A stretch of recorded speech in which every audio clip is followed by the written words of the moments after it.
कहानी की शुरुआत होती है चीन के एक छोटे से गांव से और उस गांव के जस्ट बगल से एक रहस्यमयी बहती हुई नदी दिखाई जाती है जिसमें गांव के कुछ लड़के और लड़कियां मजे करते हुए नहा रहे होते हैं। लेकिन किसी को पता नहीं था जहां वे लोग नहा रहे हैं उसी नदी में एक बहुत बड़ा मॉन्स्टर है। कुछ साल पहले एक जेनी नाम की छोटी सी बच्ची कश्ती के पास खेल रही होती है। इसी बीच उसकी माँ उस मॉन्स्टर को उसकी तरफ आते हुए देख लेती है। वो जेनी से बोलती है वहीं चुपचाप खड़ी रहो, हिलना मत वहाँ से। लेकिन डर के मारे जेनी अपनी माँ की तरफ भाग पड़ती है। पैरों की आहट सुनते ही वो शैतान पानी से बाहर आ निकला और सीधा जेनी को वहाँ से घसीट ले गया। अपनी बेटी को दूर जाता देख उसकी माँ दौड़ पड़ी। किसी तरह करके उसने उसे पकड़ लिया, लेकिन उस शैतान की ताकत के आगे वह हल्की पड़ गई। अचानक वह शैतान उसे जिंदा ही अपने अंदर निगल गया। अपनी बेटी को बचाने के लिए उस औरत ने एक डंडा उठाया और सीधा पानी के अंदर कूद पड़ी। वो उस शैतान को जोर जोर से अपने पास बुलाने लगी। इसी दौरान उसके सामने वो शैतान आ गया। उस शैतान का आकार देखते ही उसके होश उड़ गए। उसने कांपते हुए कहा, मुझे मेरी बच्ची वापस कर दो। लेकिन उस शैतान ने उस पर जरा भी रहम नहीं किया और अचानक उसे जिंदा ही अपना निवाला बना डाला। वही मॉन्स्टर कुछ दिन पहले जेनी के पिता को भी अपना निवाला बना चुका था। इतनी भयानक मौत देखकर सब गांव वालों की रूह कांप उठी। इस घटना के बाद पूरा गांव खौफ में आ गया। सबको लगने लगा कि अगर ऐसे ही चलता रहा तो पूरा गांव खत्म हो जाएगा। उस चीज को खत्म करने के लिए गांव वाले एक पुजारी को बुलाते हैं। पुजारी ने आते ही नदी के किनारे एक मंत्र पढ़ा और फिर अपनी ताकत से पानी में एक बम फेंक दिया। बम के फटे ही पानी के अंदर से एक बहुत ही बड़ा समुद्री जीव पानी के ऊपर आ गया, जिसे देखकर सब गांव वाले हैरान रह जाते हैं। उस पुजारी ने सबको यकीन दिलाया कि यह वही शैतान था जिसने उस आदमी को मारा है और अब वो मर चुका है। उसने कहा कि अब तुम्हारी मर्जी है, तुम लोग इस शैतान को कौन सी सजा देना चाहते हो। सब गांव वालों ने सिर्फ यही कहा, खत्म कर दो इसे। इसी बीच जेफ नाम का एक पुजारी ने उनसे कहा कि तुम सब लोग बहुत बड़ी गलती कर रहे हो। ये वह मछली नहीं है जिसने हमारे भाई को मारा है, बल्कि यह एक शरीफ मछली है और यह मछली किसी को भी कोई नुकसान नहीं पहुंचाती। ये सुनकर गांव वालों ने उससे कहा कि तुम कौन हो। उसने बताया कि मैं भी एक पुजारी हूँ और बगल के ही एक गांव में रहता हूँ। लेकिन कोई भी उसकी बात का यकीन नहीं करता। उसने सबको यकीन दिलाया कि मैं उस शैतान को पकड़ लूंगा जिसने हमारे भाई को मारा है। ये सुनते ही ढोंगी पुजारी आगे आया। उसने कहा, इसकी बातों में मत आना, ये आदमी झूठा है और गांव में फसाद फैलाने आया है। उसने गांव वालों के अंदर ऐसी भड़ास भरी कि सब लोग उसके खिलाफ हो गए। गुस्से से भरे गांव वालों ने उस आदमी को पकड़ा और रस्सी से बांधकर पानी के ठीक ऊपर लटका दिया। इसी खुशी में कई लोगों ने दोबारा पानी के अंदर छलांग लगाई। सब खुशी से इधर उधर तैरने लगे, मगर उनकी यह खुशी ज्यादा देर तक टिकने वाली नहीं थी। अचानक उस पुजारी जेफ को दूर कोई भयानक चीज उनकी तरफ बढ़ती हुई दिखाई दी। उसने चीखते हुए सबसे कहा, शैतान आ रहा है, सब बाहर निकलो। लेकिन सब अपनी खुशी में डूबे पड़े थे। उन्होंने उसकी एक ना सुनी। वो शैतान भी उनकी तरफ तेजी से बढ़ रहा था। अगले ही पल उस शैतान ने एक औरत को जिंदा ही अंदर निगल लिया। यह मंजर देखते ही पूरे गांव में अफरा तफरी मच गई। सब लोग अपनी जान बचाकर वहां से भाग निकले। वहां खड़ा एक आदमी उस पुजारी से कहने लगा कि तुमने हमसे झूठ क्यों बोला। लेकिन वो पुजारी अपना ढोंग छुपाते हुए सबको शांत करता रहा। इससे पहले कि वहां कुछ समझ पाते तभी एक आदमी को वह शैतान पानी के अंदर खींच ले गया। यह देख वहां खड़े सब लोगों के रोंगटे ही खड़े हो गए। सब जान बचाकर वहां से उल्टे पैर भागने लगे। लेकिन शैतान उन्हें इतनी आसानी से नहीं छोड़ने वाला था। तभी उसने वहां लकड़ी के बने पुल पर जोरदार हमला कर दिया, जिससे वह पुल टूट गया और टूटते ही वहां खड़ी एक औरत के हाथ से उसका बच्चा गिर पड़ा। उसका बच्चा फिसलते फिसलते दूसरे पुल पर जा गिरा। नीचे खड़ा वो विशाल शैतान भी उसका इंतजार कर रहा था। लेकिन इससे पहले वो बच्चा नीचे गिरता अचानक पुजारी जेफ जिसे लटकाया गया था वो खुद को छुड़ाकर वहां आ कूदा। वो बच्चा रेंगते रेंगते उसकी तरफ ही बढ़ रहा था। अचानक उसी शैतान ने उस पुल पर अपना जोर डाला, जिससे वह बच्चा उसकी तरफ गिरने लगा। यह देखकर जेफ ने उस ढोंगी पुजारी को अपने पास खींच लिया। इससे पहले कि वह बच्चा उनके करीब पहुंच पाता उस शैतान ने एक बार फिर झपट्टा मारा और बच्चा उड़ता हुआ सीधा नदी में जा गिरा। अब वह दानव उसे अपना शिकार बनाने ही वाला था कि तभी जेफ ने पूरी ताकत लगाकर उसे बचा लिया। ऐन वक्त पर उसने बच्चे को उस शैतान के मुंह में जाने से रोक दिया। अब वह शैतान पुल के लोहे के ढांचे में फंस चुका था। पुजारी जेफ ने उस ढोंगी से कहा, हमें किसी भी तरह इसे किनारे तक लाना होगा। अगर यह पानी के अंदर चला गया तो फिर इसे पकड़ना नामुमकिन हो जाएगा। इतना कहते ही दोनों लकड़ी के सहारे उसकी तरफ कूद पड़े। लेकिन वह शैतान बेहद ताकतवर था। दोनों उसे रोक नहीं पाए और दूर जाकर गिर पड़े। ये देखकर गांव वाले भी हिम्मत जुटाकर आगे बढ़े, मगर वे भी उस मॉन्स्टर के सामने टिक नहीं सके। तभी अचानक जमीन जोर जोर से कांपने लगी। भीड़ के बीच से ढोल जैसी भारी भरकम एक मोटी औरत भागती हुई आई। जैसे ही उसने पुल पर छलांग लगाई, शैतान संतुलन खो बैठा और हवा में उछलता हुआ सीधे उसी ढोंगी पुजारी पर जा गिरा। अगले ही पल वह अपने असली भयानक रूप में आ गया। यह देखकर गांव वालों का गुस्सा फूट पड़ा। सब हथियार उठाकर उसे मारने दौड़ पड़े। लेकिन तभी पुजारी जेफ सबको रोकते हुए चिल्लाया, कोई इसे हाथ मत लगाना, मुझे इसे पकड़ने दो, मैं शैतानों को पकड़ने में माहिर हूँ। इतना कहकर उसने अपना सामान नीचे नीचे रखा और एक रहस्यमयी किताब निकाली जिसमें शैतानों को काबू करने के मंत्र लिखे थे। वह अजीब भाषा में मंत्र पढ़ने लगा। जैसे जैसे मंत्र आगे बढ़ता गया, शैतान और ज्यादा उग्र होता गया। अचानक उसने जेफ पर हमला कर दिया, लेकिन इससे पहले कि वह उसे मार पाता तभी वहाँ एक लड़की आ पहुंची। उसका नाम शिन था। शिन बिना डरे सीधे उस शैतान पर टूट पड़ी। अगले ही पल उसने एक जादुई कपड़ा निकाला और उस दानव को उसमें कैद कर लिया। जैसे ही वह कैद हुआ, उसका रूप धीरे धीरे बदलकर एक कठपुतली जैसा हो गया। शिन उसके पास आई और मुस्कुराते हुए बोली, तो तुम भी शैतानों का शिकार करते हो? जेफ ने जवाब दिया, हाँ, मैंने अपनी किताबों से यह सब सीखा है। ये सुनकर शिन जोर जोर से हंसने लगी और बोली, तुम जैसे छोटे मोटे शैतानों को तो मैं एक झटके में गायब कर सकती हूँ। इतना कहकर उसने अपने हाथों में पहने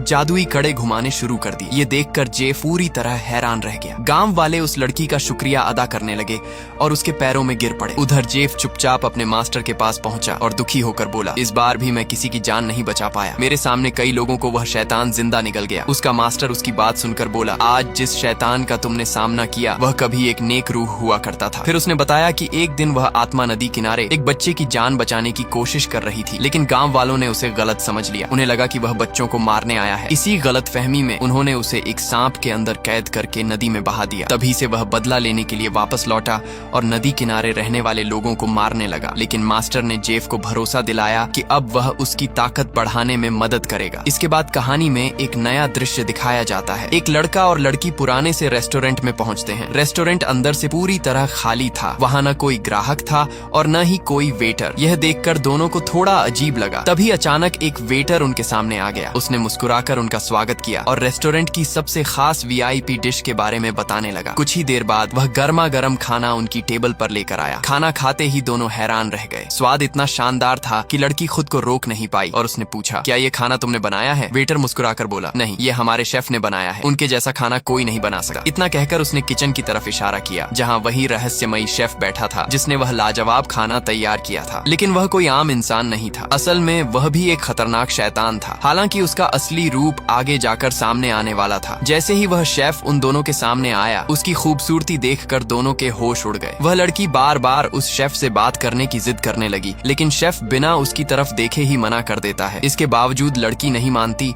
और बार बार उसकी आवाज सुनने की जिद करती रहती है। तभी अचानक उस शेफ ने अपना असली भयानक मुंह खोल दिया और ऐसी डरावनी आवाज निकाली कि दोनों डर के मारे कांप उठे। आवाज सुनते ही वे दोनों वहाँ से भागने लगे, लेकिन वह शैतान उन्हें पकड़ लेता है। अगले ही पल वह अपने नुकीले भाले से दोनों को बेरहमी से चीर डालता है। इसके बाद कहानी फिर से पुजारी जेफ की तरफ लौटती है। हम देखते हैं कि जेफ भी उसी रहस्यमयी रेस्टोरेंट में पहुंच चुका होता है, लेकिन इस बार रेस्टोरेंट पहले से बिल्कुल अलग दिखाई देता है। हर टेबल भरी हुई थी, लोग हंसते खेलते खाना खा रहे थे और माहौल बिल्कुल सामान्य लग रहा था। तभी एक बेहद खूबसूरत औरत उसके पास आती है और मीठी बातों में उसे फंसाकर अंदर ले जाती है। असल में वह जगह शैतानों का जाल थी जिसे इंसानों को फंसाने के लिए बनाया गया था। लेकिन जेफ बाकी लोगों जैसा नहीं था। वह वहाँ की सच्चाई महसूस कर सकता था। जैसे जैसे वह अपने मंत्र पढ़ता जा रहा था, वैसे वैसे उस रेस्टोरेंट की असली भयावह सच्चाई उसके सामने आने लगी। जेफ को वहाँ खून से सना एक भारी भाला पड़ा दिखाई देता है। अब उसे समझ आ जाता है कि उसके पास खड़ी वह औरत भी कोई इंसान नहीं बल्कि एक शैतान है। ये समझते ही जेफ बिना देर किए उस पर हमला कर देता है। वह उसके मुंह पर जोरदार मुक्के मारता है, जिससे उसका चेहरा बुरी तरह बिगड़ जाता है। लेकिन इससे पहले कि वह शैतान जेफ को अपने जाल में फंसा पाती, तभी अचानक शिन वहाँ पहुँच जाती है। आते ही शिन उस शैतान की बेरहमी से पिटाई करती है और उसे वहीं खत्म कर देती है। लेकिन खतरा अभी टला नहीं था। शिन को महसूस हो रहा था कि वहाँ और भी कई शैतान मौजूद हैं। इसीलिए वह एक एक करके सबका सफाया करने लगती है। इसके बावजूद उसे एहसास था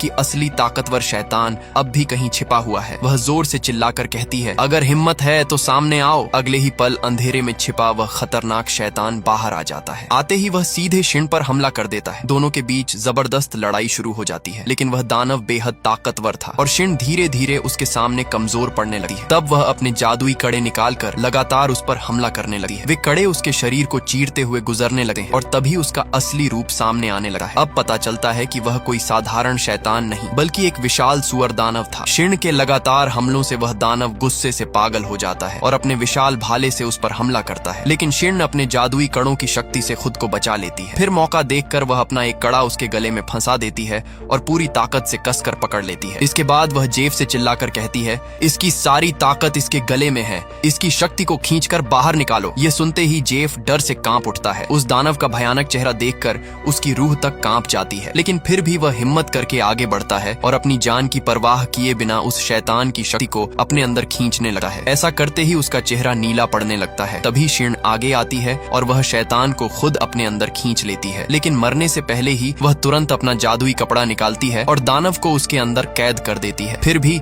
वह सुअर दानव पूरी तरह खत्म नहीं हुआ था। अचानक वह अपनी पूरी ताकत लगाकर उस कपड़े को फाड़ देता है और बाहर निकलकर एक विशाल काले सुअर के रूप में बदल जाता है। यह देखकर जेफ और शिन डर के मारे वहां से भाग निकलते हैं। जैसे ही वे रेस्टोरेंट से बाहर आते हैं, पीछे से पूरा रेस्टोरेंट ढहकर तबाह हो जाता है। अगले दिन जेफ सीधे अपने मास्टर के पास पहुंचता है और उस सुअर दानव के बारे में सच पूछता है। तब उसका मास्टर बताता है कि वह दानव कभी एक बहुत अच्छा इंसान हुआ करता था, लेकिन उसकी शक्ल बेहद बदसूरत थी। इसी वजह से लोग उससे नफरत करते थे और उसे दूर रहते थे। वह अपनी पत्नी से बेहद प्यार करता था, लेकिन उसकी पत्नी ने उसे धोखा दे दिया। वह उसे छोड़कर किसी दूसरे आदमी के साथ भाग गई। जाते जाते उसने उसे खंजर मारकर घायल भी कर दिया। उसी दर्द, अपमान और नफरत ने उसकी आत्मा को बदल दिया और वह एक भयानक सुअर दानव बन गया। ये सब सुनकर जेफ डरते हुए कहता है, मैं ऐसे शैतान का अकेले सामना नहीं कर सकता। वह मुझसे कहीं ज्यादा ताकतवर है। मास्टर ने जेफ से कहा, अगर तुम्हें उस दानव को हराना है तो तुम्हें उससे भी ज्यादा ताकतवर किसी की जरूरत पड़ेगी। तुम्हें ऐसे शैतान को ढूंढना होगा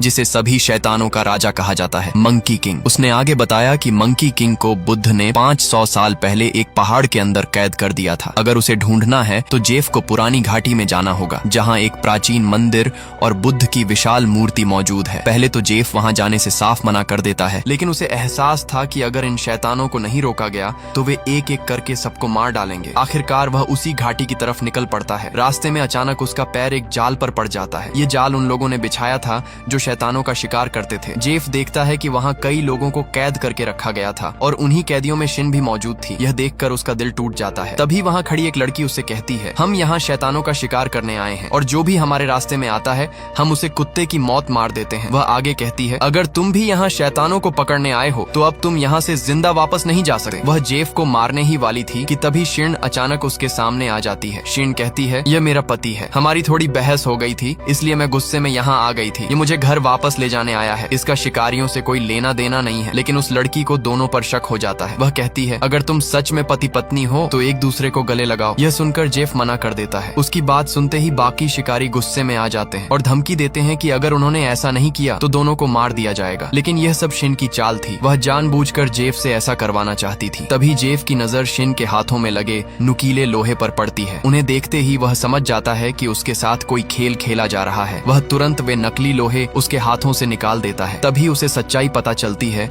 कि शिन भी उन्हीं लोगों के साथ मिली हुई है। असल में वही उन शिकारियों की लीडर थी और वे सभी शैतानों का शिकार करने आए थे। शिन धीरे से कहती है, मैं तुम्हें समझाने का कोई और तरीका नहीं ढूंढ पाई क्योंकि मैं तुम्हें पसंद करती हूँ। मैं चाहती थी कि तुम मेरे साथ रहो, लेकिन जेफ उसे साफ मना कर देता है। वह कहता है, अब मैं तुमसे दोबारा कभी नहीं मिलूंगा। बेहतर होगा कि तुम मुझे भूल जाओ। इतना सुनते ही शिकारी उसे पकड़ लेते हैं और एक पिंजरे में बंद कर देते हैं। अब शिन जेफ को पूरी तरह अपने काबू में करने के लिए अपनी दोस्त की मदद लेती है। उसकी दोस्त एक अजीब सी कागज की गुड़िया निकालती है और कहती है, अगर मैं इसे तुम्हारी पीठ पर लगा दूं तो तुम वही करोगी जो मैं चाहूंगी। उस डॉल के असर से शिन भी उसकी दोस्त के कंट्रोल में आ जाती है। उसका शरीर जैसे किसी और के इशारों पर चलने लगता है। बिना अपनी मर्जी के वह जेफ पर हमला करने लगती है और उसे बुरी तरह पी डालती है। कुछ देर बाद जब उस डॉल का असर खत्म होता है तब शिन को होश आता है। अपने ही हाथों जेफ को तकलीफ पहुंचाने की वजह से वह अंदर से टूट जाती है। उसे एहसास होता है कि अपनी दोस्त की बात मानकर उसने जेफ पर बहुत जुल्म किया है, इसलिए वह वहां से जाने का फैसला करती है। लेकिन तभी अचानक वह सबको चुप रहने का इशारा करती है क्योंकि उनके जाल में एक और शैतान फंस चुका था। सभी शिकारी मिलकर उसे पकड़ने की कोशिश करते हैं, लेकिन वह दानव इतना ताकतवर होता है कि सबको आसानी से पटक देता है। और तभी अचानक उनके सामने वही भयानक शैतान आ खड़ा होता है। वह कोई और नहीं बल्कि वही भयानक सुअर दानव था जो अब गुस्से से आग बबूला हो चुका था। उसे देखते ही सभी लोग अपने टांगों पर बैठकर वहां से भागने लगे। दानव भी पूरी रफ्तार से उनका पीछा कर रहा था। जब शिन ने पीछे मुड़कर देखा तो अचानक वह दानव गायब हो चुका था। लेकिन अगले ही पल पता चला कि वह आगे से उनका रास्ता रोककर खड़ा है। यह देखकर शिन तुरंत जेफ को पकड़कर तांगे से बाहर फेंक देती है ताकि उसकी जान बच सके। तभी वह दानव जोरदार हमला करता है और पूरे तांगे को बीच से तोड़कर टुकड़े टुकड़े कर देता है। इस हादसे में सभी बुरी तरह घायल हो जाते हैं। शिन भी इतनी ज्यादा जख्मी हो जाती है कि वह हिल तक नहीं पा रही थी। जब जेफ उसकी तरफ भागकर पहुंचता है तो उसकी सांसें थमी हुई लगती हैं। जेफ को लगता है कि शिन मर चुकी है। यह देखकर वह जोर जोर से रोने लगता है और चीख कर कहता है, तुम मुझे छोड़कर नहीं जा सकती। लेकिन तभी अचानक शिन उठ बैठती है। असल में वह अभी जिंदा थी और यह सब सब सिर्फ एक नाटक था ताकि जेफ उसके लिए अपने दिल की बात कबूल कर दे। लेकिन इससे पहले कि वे वहां से निकल पाते, वह सुअर दानव एक बार फिर उनकी तरफ बढ़ने लगता है। तभी अचानक वहां एक बेहद ताकतवर शैतानी टाइगर समुराई आ पहुंचता है। आते ही वह उस दानव से भिड़ जाता है। दोनों के बीच भयंकर लड़ाई शुरू हो जाती है। टाइगर समुराई की ताकत के सामने वह सुअर दानव ज्यादा देर तक टिक नहीं पाता और आखिरकार वहां से भाग निकलता है। टाइगर समुराई भी उसे पकड़ने के लिए उसके पीछे दौड़ पड़ता है, लेकिन तभी उसका सामना एक और खतरनाक दानव शिकारी से होता है जिसे लोग शैतानी फुट कहते थे। उसकी सारी शक्ति उसके पैरों में थी और वह सिर्फ अपनी खतरनाक किक से बड़े बड़े दुश्मनों को खत्म कर देता था। दोनों के बीच लड़ाई शुरू होने ही वाली थी कि अचानक आसमान को चीरती हुई एक तलवार उनके बीच आकर गिरती है। सबकी नजरें हैरानी से सामने टिक जाती हैं, क्योंकि वह तलवार किसी और ने नहीं बल्कि प्रिंस इंपॉर्टेंट ने फेंकी थी, जो तलवारबाजी का मास्टर माना जाता था। अब वहाँ 3 ताकतवर योद्धा मौजूद थे, टाइगर समुराई, शैतानी फुट और प्रिंस इंपॉर्टेंट। तीनों का मकसद सिर्फ एक था, उस सुअर दानव को पकड़ना। लेकिन वे मिलकर नहीं बल्कि अकेले अकेले उसे हराना चाहते थे, क्योंकि उनके हिसाब से जो भी उस दानव को अकेले खत्म करेगा वही सबसे बड़ा हंटर कहलाएगा। तभी जेफ उनके सामने आता है और कहता है, मैं मानता हूँ कि तुम सब बहुत ताकतवर हो, लेकिन उस सुअर दानव को हराने के लिए तुम्हें साथ मिलकर लड़ना होगा। उनकी बात सुनकर बाकी शिकारी उसका मजाक उड़ाने लगे। वे हंसते हुए बोले, देखो ये भिखारी शिकारी हमें लड़ना सिखाएगा। सबके सामने अपनी बेइज्जती होते देख जेफ चुपचाप वहाँ से जाने लगता है। तभी शिन उसके पीछे आती है और कहती है, मैं तुम्हारे साथ चलूंगी। लेकिन जेफ गुस्से में उससे कहता है, तुम्हारी वजह से मैं अपना रास्ता भटक रहा हूँ, मुझसे दूर रहो, मेरा तुमसे कोई रिश्ता नहीं है। फिर वह कहता है, मुझे सिर्फ मेरी किताब वापस चाहिए। गुस्से में आकर शिन उसी वक्त वह किताब फाड़ देती है। इसके बाद जेफ बिना कुछ बोले वहाँ से चला जाता है। उस पल के बाद वह अंदर से पूरी तरह टूट चुका था, लेकिन अब उसके जीवन का सिर्फ एक ही मकसद था, मंकी किंग को ढूंढना। कई दिनों के कठिन और थका देने वाले सफर के बाद आखिरकार वह 5 उंगलियों वाले पहाड़ तक पहुंच जाता है। वहाँ चारों तरफ खिले हुए कमल के फूल फैले हुए थे। थोड़ी तलाश के बाद उसे वहाँ एक छुपी हुई गुफा दिखाई देती है जो कमलों से ढकी हुई थी। जैसे ही वह अंदर जाता है, उसका सामना एक अजीब बूढ़े आदमी से होता है जिसकी हालत किसी पागल इंसान जैसी लग रही थी। लेकिन असल में वही बूढ़ा आदमी मंकी किंग था, जिसने खुद को इंसानी रूप में छुपा रखा था। उसने जेफ को बताया कि 500 साल पहले वह स्वर्ग का सबसे ताकतवर और सबसे विनाशकारी बंदर राजा था। उसकी अपार शक्ति और गुस्से की वजह से बुद्ध ने उसे सजा दी और एक पहाड़ के नीचे कैद कर दिया। अब वही मंकी किंग जेफ के सामने आजादी की भीख मांग रहा था, लेकिन जेफ उसे इतनी आसानी से आजाद करने वाला नहीं था। उसने मंकी किंग के सामने एक शर्त रखी। जेफ बोला, मैं तुम्हें आजाद करने में मदद करूंगा, लेकिन पहले तुम्हें मेरी मदद करनी होगी। तुम्हें उस खतरनाक सुअर दानव को हराना होगा। दोनों मिलकर योजना बना ही रहे थे कि तभी शिन चुपके चुपके उनका पीछा करते हुए वहाँ पहुँच जाती है। वह जेफ से कहती है, मैं भी तुम्हारी मदद करना चाहती हूँ, लेकिन जेफ उसे वहाँ से चले जाने को कहता है। फिर भी शिन मना कर देती है। आखिरकार तीनों एक साथ काम करने का फैसला करते हैं। तब मंकी किंग एक चालाक योजना बनाता है। वह बताता है कि अपनी पिछली जिंदगी में वह सुअर दानव अपनी चाहतों और मोह का गुलाम था, इसलिए उसे संगीत, नृत्य और आवाज के जरिए बाहर निकाला जा सकता है। यह सुनते ही शिन बिना देर किए चांदनी रात के बीच जाकर खड़ी हो जाती है। वह धीरे धीरे मंत्रों के साथ नृत्य करना शुरू कर देती है। कुछ ही देर में उस नृत्य का असर होने लगता है और वह सुअर दानव अपनी छिपी हुई जगह से बाहर निकल आता है। बाहर आते ही वह सीधे जेफ पर हमला कर देता है, लेकिन ऐन वक्त पर शिन उसे बचा लेती है। अब वह दानव गुफा के अंदर घुसने की कोशिश करता है। तभी मंकी किंग अपनी असली ताकत दिखाता है। अगले ही पल वह अपनी शक्ति से उस विशाल दानव को एक छोटे सुअर में बदल देता है। मौका मिलते ही शिन अपना जादुई कपड़ा निकालती है और उस सुअर दानव को उसके अंदर कैद कर लेती है, ठीक वैसे ही जैसे उसने पहले नदी वाले शैतान को कैद किया था। अपनी जीत से खुश होकर शिन दोनों कैद किए हुए शैतानों को जेफ के हवाले कर देती है। फिर वह अपनी जादुई अंगूठी निकालती है और प्यार से जेफ के हाथ में पहना देती है। इतना ही नहीं, वह उसकी वही पुरानी नर्सरी राइम वाली किताब भी उसे वापस कर देती है जिसे उसने गुस्से में फाड़ दिया था। अब शिन ने उस किताब को बड़ी मेहनत से दोबारा जोड़ दिया था। उसके इरादे साफ थे। वह जेफ से प्यार करती थी और चाहती थी कि वह उसकी भावनाओं को स्वीकार कर ले, लेकिन एक बार फिर जेफ उसका दिल तोड़ देता है। वह एक पत्थर उठाकर अपने ही हाथ को तोड़ने की धमकी देने लगा है। मजबूर होकर शिन उसकी पहनाई हुई अंगूठी वापस निकाल लेती है। ये सब देखकर उसका दिल टूट जाता है। उसकी आंखों में आंसू भर आते हैं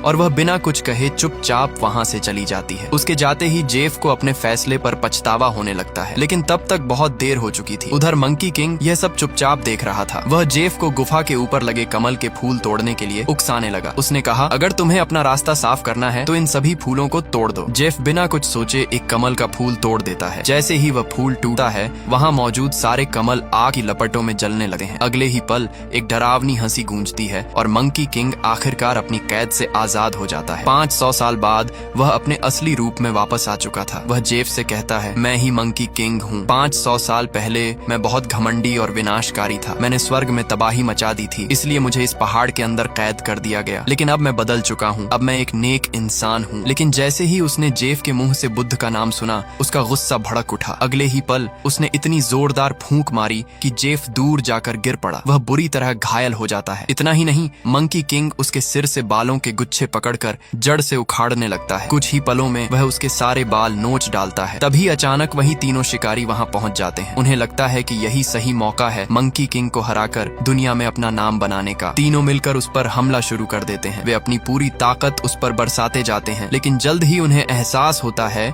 कि उनकी शक्तियां उसके सामने बेअसर हैं, क्योंकि मंकी किंग पर जितना हमला किया जा रहा था वह उतना ही ज्यादा ताकतवर होता जा रहा था। आखिरकार उसने एक ही झटके में उन तीनों को जमीन पर पटक दिया और उनकी सारी ताकत खत्म कर दी। अब मंकी किंग जेफ को मारने ही वाला था कि तभी अचानक शिन वापस आ जाती है। आते ही वह मंकी किंग को जोरदार लात मारती है, लेकिन उसकी वह ताकत भी मंकी किंग के सामने बेकार साबित होती है। तब शिन अपने जादुई कड़े निकालती है और लगातार उस पर हमला करने लगती है। अब असली जंग शुरू हो चुकी थी, लेकिन मंकी किंग एक एक करके उसके सभी जादुई कड़ों को तोड़ता जाता है। इसी बीच वह अचानक शिन पर हमला कर देता है और उसे बुरी तरह घायल कर देता है। अब शिन धीरे धीरे मौत के करीब पहुंच रही थी। यह देखकर जेफ की रूह कांप उठती है। उसे पहली बार एहसास होता है कि शिन उससे कितना प्यार करती थी। उसकी आंखों से आंसू बहने लगते हैं और आखिरकार वह अपने दिल की बात स्वीकार कर लेता है। लेकिन तब तक बहुत देर हो चुकी होती है। शिन अपनी आखिरी सांसें ले रही होती है और तभी अचानक एक चमकदार रोशनी के साथ उसकी आत्मा वहां से गायब हो जाती है। यह दर्दनाक दृश्य देखकर जेफ पूरी तरह टूट जाता है। वह कांपते हुए शिन द्वारा जोड़ी गई किताब उठाता है और पूरे दिल से उसमें लिखा मंत्र पढ़ना शुरू कर देता है। जैसे ही मंत्र पूरा होता है, एक तेज दिव्य रोशनी प्रकट होती है और मंकी किंग को वहीं दबाकर खत्म कर देती है। इसके बाद जेफ और मंकी किंग दोनों अपने असली इंसानी रूप में पहुंच जाते हैं। अब वे एक ऐसी जगह खड़े थे जहां चारों तरफ सिर्फ हरियाली और शांति थी। तभी जेफ शिन की जादुई अंगूठी निकालता है। वह अंगूठी जैसे ही मंकी किंग के सिर पर रखी जाती है, वह धीरे धीरे एक जादुई पट्टी में बदल जाती है। इसका मतलब था कि अब मंकी किंग उसके लिए खतरा नहीं रहा। इस भयानक युद्ध के बाद उसके अंदर की सारी नफरत खत्म हो चुकी थी। अब वह पूरी तरह बदल चुका था और एक साधारण इंसान की तरह शांत हो गया था। और इसी के साथ यह कहानी खत्म हो जाती है।